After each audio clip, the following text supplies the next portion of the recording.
Go on, Maddie, do the intro. Why not? Come on. Go on, do the intro, Maddie. It's Halloween. One intro from Maddie. I won't laugh at all. You will. I'll keep a completely straight, smiled face. Hi, guys. Welcome to Boomer Base. I'm one of your hosts, Maddie. And this is Ben. Take it away, Ben. Oh, I'm gripping my teeth so hard. What is up, guys? Welcome to Boomer Base. I appreciate it. Today, we're here to talk about... It's not made me do it. The Hills Have Eyes, the 2006 remake from the 19-whatever Hills Have Eyes film. But before we get to the real content, if you end up liking what you see and want to see more, please subscribe and hit the bell to be notified anytime I upload. It's a film that I think we both haven't seen before. I think I've seen the original one. Yeah, I've seen clips. I've seen one of them, and I think from watching it, I'm pretty sure it's the original I watched.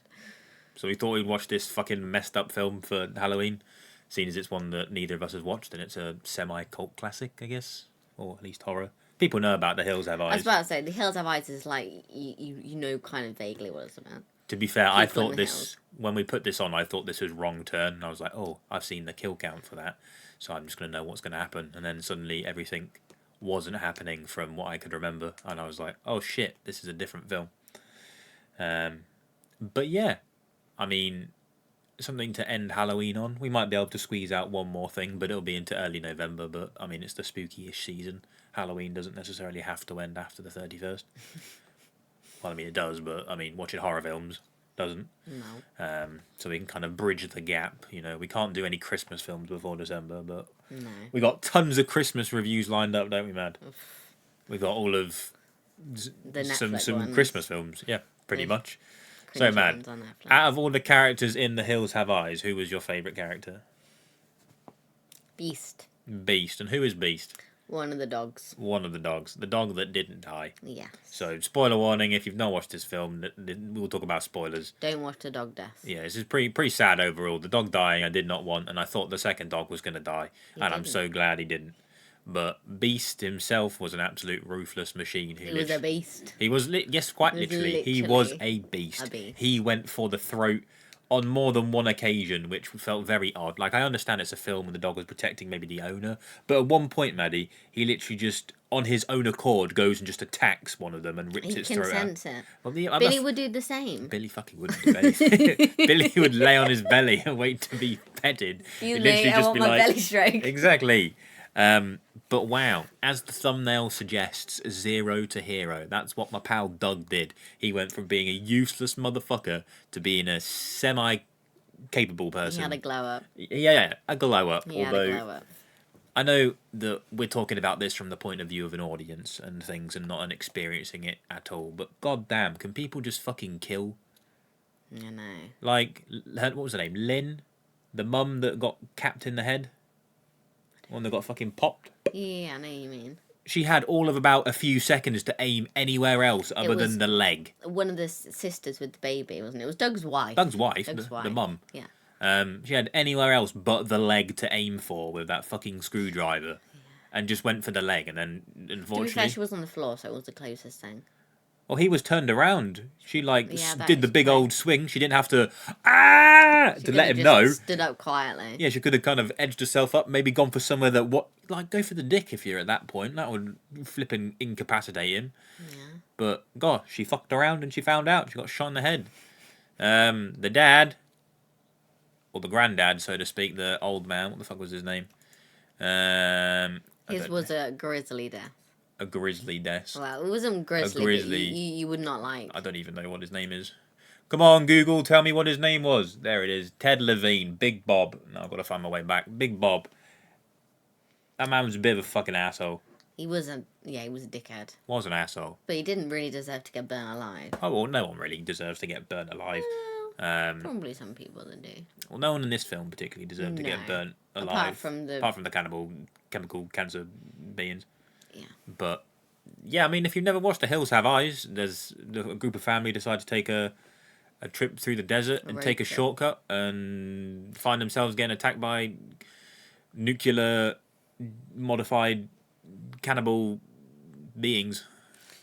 So they're going on a road trip for the grandparents' wedding anniversary. Apparently, because that's what they wanted to do, because he's a bit of a weirdo. And he's a gun, like, he has quite a few guns, doesn't he? Yeah, I think there was like... to go shooting or something, I don't know. I think there was like 2 guns. And then they drove over a strip of spikes. Oh, was that mad? A strip of spikes that were purposely placed there by the creepy people that were in the hills around them. The creepy people. This is essentially Wrong Turn, but in the desert. And then they got stranded because no signal, obviously. Why would there be signal in the desert, the 3% in the entire US. What would you do though? Like, is there anything you could take with you? There was nothing you can take with you to be able to contact without signal. Well, I just wouldn't go that way. No, me neither. You wouldn't catch me in 7 sideways of being in the complete middle of the desert. Anyway, they get stranded and then they get set upon by a family of cannibal...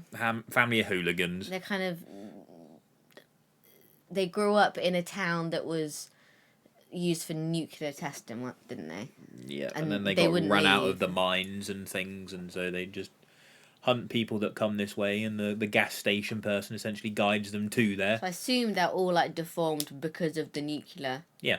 And also probably incest. Yeah, probably. By the look of them. But no, the kills were all very cool.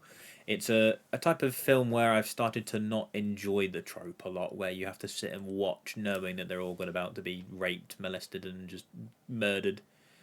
Did not like the rape. No, the rape was a bit uncomfortable. The men were uncomfortable. It could have definitely been much more gruesome. I've seen rape scenes that have been a lot more gruesome than that, even Game of Thrones ones. Yeah.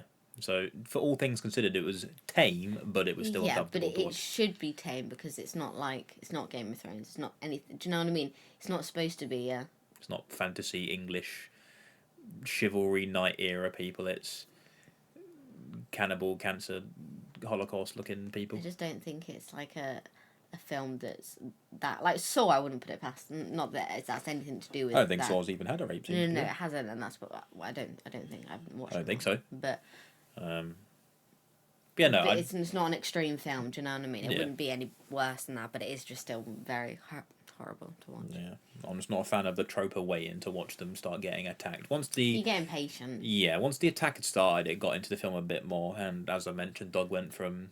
He was very useless when Levine's character... He was just a bit of a dickhead start, wasn't he? When he was just, like, getting burnt alive, he was just sat there with a fire extinguisher. It's like, oh, wake up. Well, he didn't actually say that, but I felt like probably thinking, wake up, you're alive now, because I've just put your fire out. It's like, well, no, that's not how it works, is it? And suddenly shit hit the fan, and he started His face is fucking charcoal.